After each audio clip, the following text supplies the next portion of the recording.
Hello, I'm Gene Edwards, and on ETV's Conversations tonight, the images of Jack Spencer. Jack was born in Kosciuszko and has spent much of his life in the South. These black and white images capture the land and its people in ways you won't often see, and I hope you will appreciate. I know that Ellen Douglas appreciates Jack Spencer's images, so much so that she's written the introduction to this collection, and here's how she begins. She writes, Jack Spencer's photographs, the faces, the stances, the staged presences, invite me to first think about stories, and indeed Spencer has described his work as akin to short stories. It is a pleasure to welcome Ellen Douglas and Jack Spencer to our program. Good to be here. Joe. Joe Ellen. Joe Ellen. Joe Ellen. What a marvelous collection this is. Thank you. And I couldn't agree more as I read through the introductory work that you did, that each one of those images inspires a short story. Could take off from the image. Could be a writers. novel. Yeah. How did you come to this? I really began to think about the pictures. Well, in the first place, LSU Press called me and asked me if I would like to do an introduction to this book of photographs, but I had not seen any of Jack's photographs at that time. So you said? I said, send me photographs, and they sent them, and I said, yes, indeed, I'd love to. Now tell me about that moment when you opened that envelope, and there they were. I was just laid out. I was knocked over by them. I thought they were so wonderful. So the faces are so grand, and then there's something so mysterious about many of them, like Gladys and her mother with the sheet of plastic in front of them. They're very mysterious. You could start thinking about a story. So off you went. Right. And you wrote away, and you shipped it in, and now it's part of this wonderful collection. So I'm delighted. And this has been a much longer journey for you. Oh, yeah. Tell me a little bit about it. How many years are here? This actually has been about 10 years. Whenever I first started this, I'd moved back from out west, and I'd started seeing the Mississippi in the South in a different way, in a more lyrical, poetic way, and seeing a lot of photographs everywhere. So I started on it and just kind of built on it for a few years. Did you have to go away to do that? You know, I think sometimes you do have to go away. Sometimes you have to go away in order to see things clearly. And whenever you come back, you take a different perspective. Whenever you live around something all the time, sometimes it becomes commonplace, and you take it for granted. And whenever you go away and you come back, you see it completely differently. I want to talk about some of these particular images. And let's begin with the one that you were talking about, all right? This is Gladys and her mother behind the clothesline. And wow. I was puzzled by that. What was that sheet? That strangely translucent sheet on the clothesline that they are so mysteriously behind. And as you spend time with this image, you see those feet. Yeah. Yeah. And then the kind of detritus in the background, and all very sharp, but then the mysterious, cloudy figures. Did you stage it? No, I didn't. In fact, I was photographing Gladys out in the clothesline. She was hanging up sheets out there, and her mother was out there too. And so I saw Gladys walk behind that plastic sheet that they had hanging on the line, and I asked her mother to come over there and made the photograph. Where? That's in Cove City, South Carolina, or North Carolina, I'm sorry. In North Carolina. Right. Most of these images are in Mississippi, though. Mississippi and Louisiana are mostly what's in there, but in the last few years I started traveling out a little bit. There's some wonderful things from Carolinas. Right, the Carolinas, I did a trip there, about a 4 or 5 week trip there last summer, and photographed in Georgia and South Carolina, North Carolina, Virginia. And how do you do it? Do you just go out and get lost? Well, yes, basically. You set up, get up in the morning and say, I'm going to go, somebody says, go get lost, Jack, and I go get lost. So that's basically how I do it, and I look forward to getting lost, to tell you the truth. Do you find, though, that are people, tell me about the people that you run into. Tell me about Gladys and her mother. Do they welcome you? Sometimes, most of the time, people are very open to being photographed. Sometimes they just don't want to be, and you have to honor that. But for the most part, people like to have their pictures taken, I think. They're picture made. And sometimes they don't. But in that case, I just was driving past there, and I saw her out hanging up the clothes, and I thought it was a very lyrical photograph or a shot or a situation. And I just stopped and asked them, and they were very open to it and very nice people. And we had some laughs, made a few photographs, and I was gone. And this is Mr. Bim. And Oh, Mr. Bim, is it, or is it Beam? Bim. Mr. Bim. Wonderful, powerful face. What do you think of when you see him? Well, I thought particularly about his sons in the background. They kind of faded back, and he is so strong, and you're not sure what. And again, this is like a story. You're not sure what his relationship with his sons is like. It's very suggestive. You can think about it. Whether he's the leader or the overbearing one, or he looks stern, but then after you look at him a while, there's something very benevolent about his face. I have a feeling you'd like to take these into a class somewhere and Say, write a story about this. tell me about this man. He is all of those things. He's a very powerful man, but he's also has a wonderful sense of humor. And his sons all live, the family all lives real close together there in Palmetto, Louisiana. And he was just I just kind of saw him as a very heroic figure, along with his sons. And, I wanted to photograph them together, all in the in one plane, but he was kind of a dominant figure. Bim, is that a German name? He's not Cajun, is he? No, he's not. I'm not sure where it's unusual. from. Name. You have an image in the book of a place called Merritt Creek. Tell Not me far about- from here. Not far from here? It's down by Mendenhall. And there's a swimming hole down there in that creek. Had kind of a whole collection of things that happened at that Right. swimming hole. And my mom lives down there pretty close to there, and I came across the swimming hole down there, which has, actually in some parts, has white water on it, which I thought was very unusual for Mississippi. There's so much depth in that, you just feel like you could go right on down the creek. Tell me about the time of the year. What was it? That was in the fall, early fall. So very appropriate to that's why it looks so comfortable, I think, Yeah. for this time of the year. Enough, a few of the leaves have fallen off. Can you talk a little bit Yeah. about your technique? Because I know that there are photographers out there who are watching who are saying, what kind of a camera is it? What kind of film is it? Yeah. Are they slides? Are they No. stills? Or how do you get this look? Well, Because it looks almost like a sepia. Yeah, it does.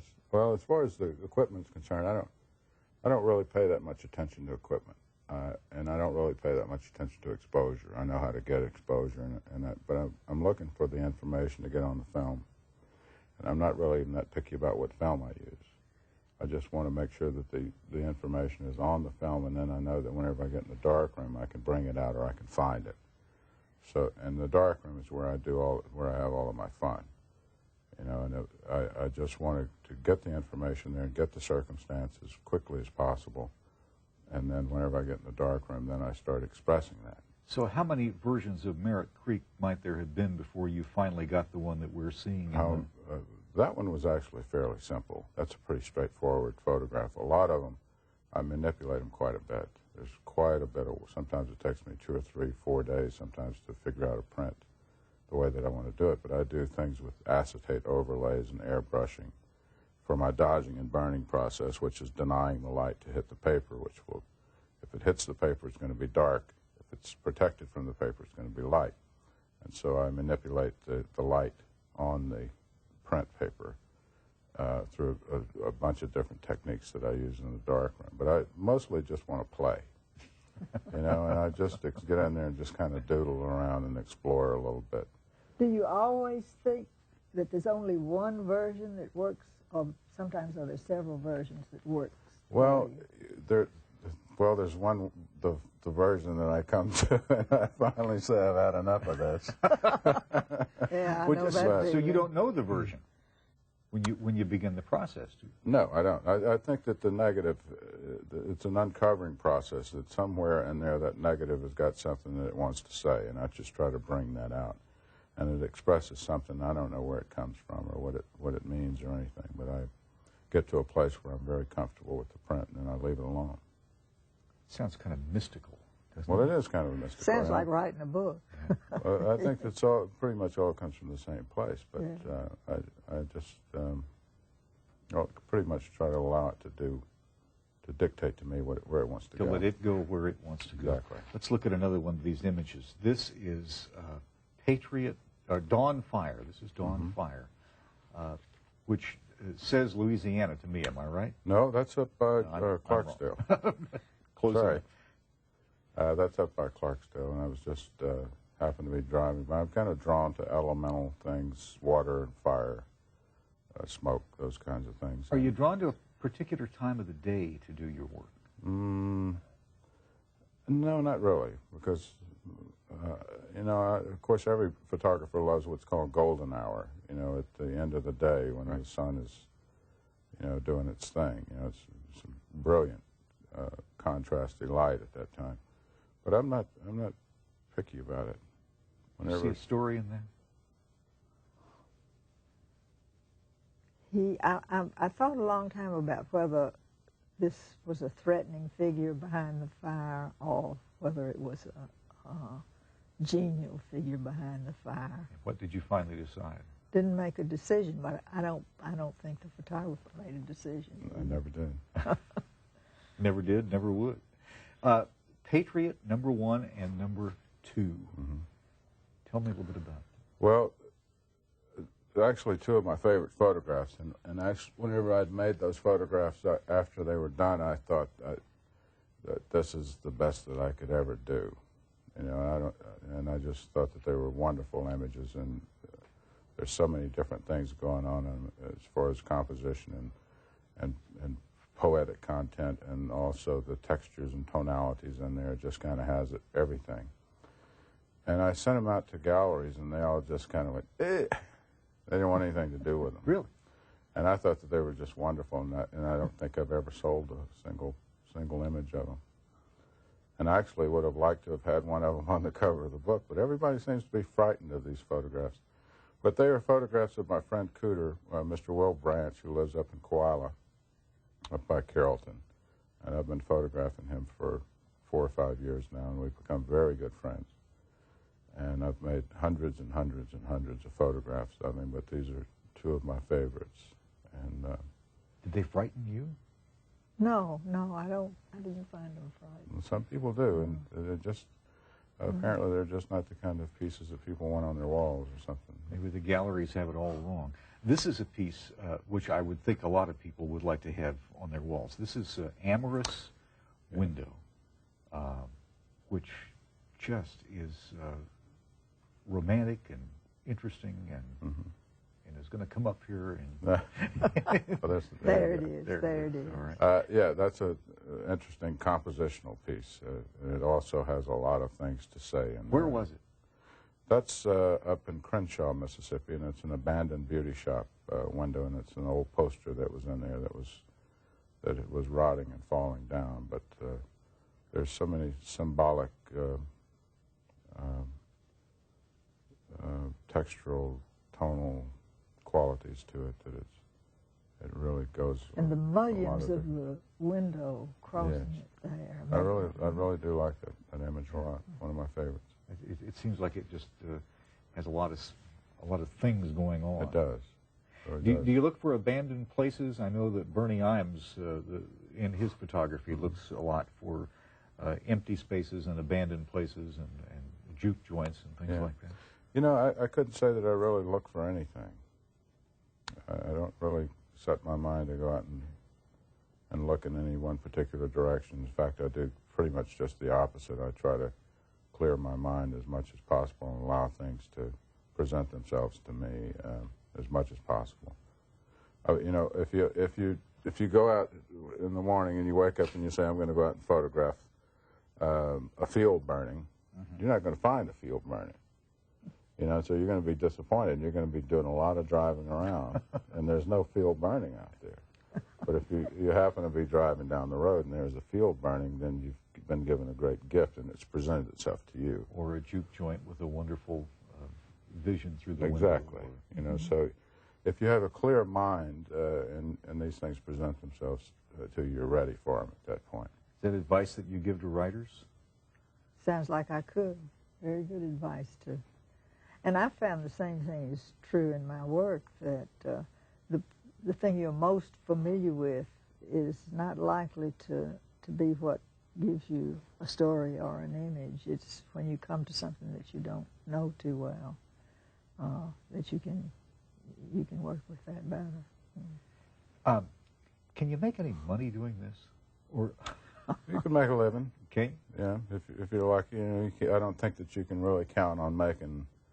Well, you know, there are wealthy photographers out there, but yes. there's not very many that do it in this style of work. I'm just trying to get to the place where I understand the courage that it takes you to get up every morning and go out and look for whatever it is, because you got to pay the bills somehow. Sure. Well, you know, I struggled for years, you know, and it was very tough there for a long time because photography is not a easy thing to do. It's a very expensive process, and it inhibits a lot of people, and they run from it because it is so costly to do. And I've never been a rich man at all. In fact, you know, I've told stories about, you know, coming down to Mississippi to paint signs for Buddy Jones Ford up in Greenville, which was always real generous with me and helped me out a lot. And then it would pay for my trip down here, but I would get back to Nashville and I would have to go pawn my camera to buy paper to print the stuff that I just shot.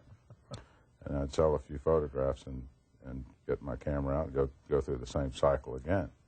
So it's been a struggle, but it's not something that I've sat around and complained about it because I loved it so much. You just keep going. Sure. So what does it mean, though, in terms of a career to have a book like this? Well, you know, I'm doing very deal. well. You know, the last couple of years, you know, I've been shown in major galleries and museums, and so these days I'm doing fairly well. But you know, it's a matter of faith, I suppose.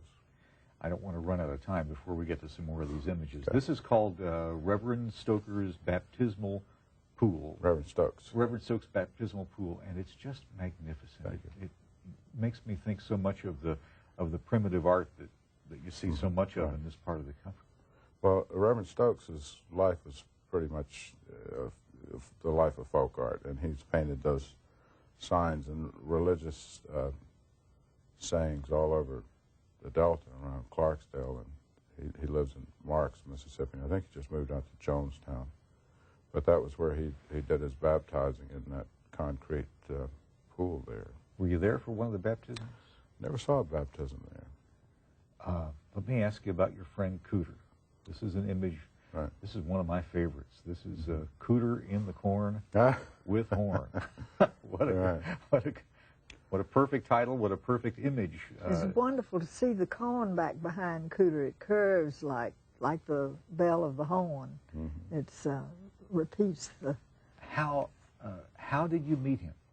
Well, I was driving around up there in the hills there around Carrollton, up around Koala, and it's a little dirt road there and there's one photograph in the book that's called Cooter's Road, but it's on that road. It's a little narrow road that, and I looked over to the right, and he was sitting out there, and he paints a lot like Reverend Stokes. He had painted some religious slogans and stuff on his house, and it just kind of got real interested in it right away, and so I went up and met him and talked to him, and instantly we became very good friends. Does he play that horn? No, in fact, Cooter is an active participant in this whole process.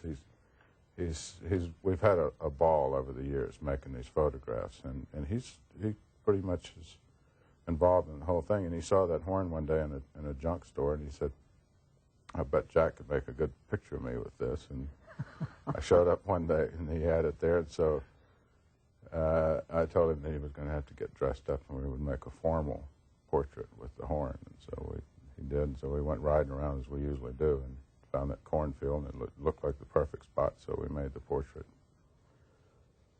And the joke that went with it. Oh, yeah.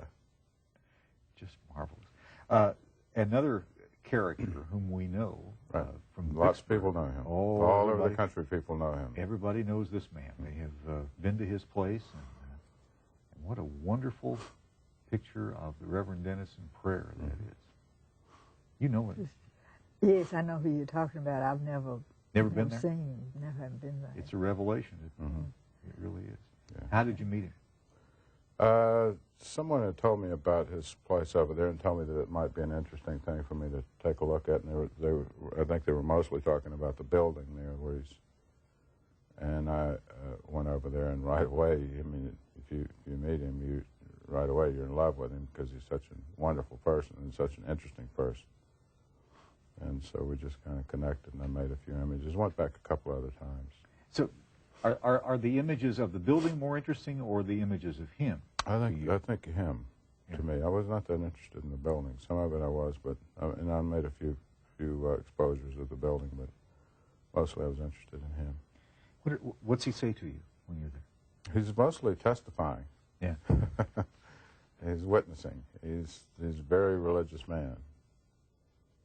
There's an image in the book called Man Sleeping in the Pool. Oh, yeah. And you started to write a wrote, story about it practically. When I was thinking about the images that were perhaps revealing about the artist, the photographer, that seemed to me to be very appropriate, that he might be dreaming this whole book. This might be an image of the photographer dreaming his book. Any truth to that? Well, I thought it was wonderful that she said that, but no, it was just one of those circumstances that presented itself. And it was a very, very hot day in Savannah, and that was out in the pool, and they have the water that sprays up. You know, the water, the pool doesn't fill up, but the sprinkler was on, and this fellow was out there cooling off, but it just looked like a very dreamlike image to me. There's another one of a boy swinging out over the pool. Well, you must be psychic, because that's the one that Is that what's coming I out? picked that.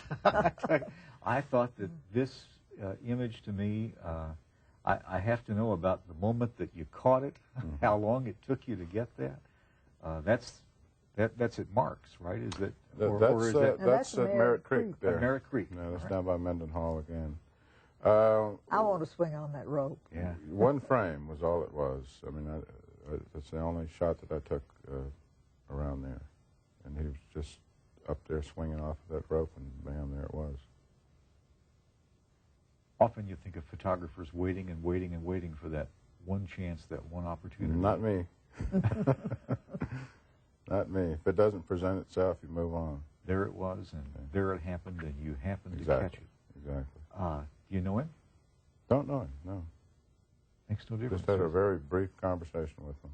Boy, when you look at that as a writer, the whole image, the whole story just kind of opens itself out in front of you, doesn't it? Can you tell their friends and family watching him on the bank? Oh, yes. Yeah, that's grand. He's so proud of himself. Yeah. Oh, I would be, wouldn't you? Absolutely. Wouldn't that be fun? Let's go to one more image of Cooter, and this is his road that you've talked about before. Did you plan that? Did not.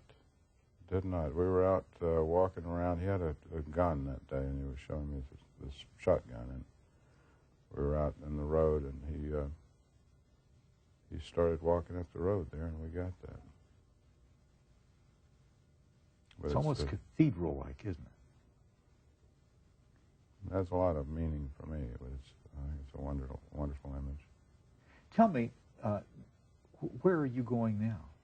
What happens with you now? Are you out roaming around and taking pictures now? Not lately. I'm too busy in the dark room, and I have a lot of exhibits going on around the country right now.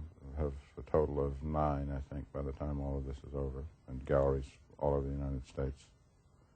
And so I'm busy printing for those and printing for print sales and that kind of stuff. And I don't have much time anymore to go out and shoot. And it kind of bothers me. No time to go look for those stories. I kind of miss those days when I would kind of wander around the Delta, Footloose and Fancy Free, and didn't have to be anywhere, didn't have to do a TV interview, and could go out and make a few photographs. That time will come again. I'm sure it will. I hope that it will. What are you doing with yourself these days?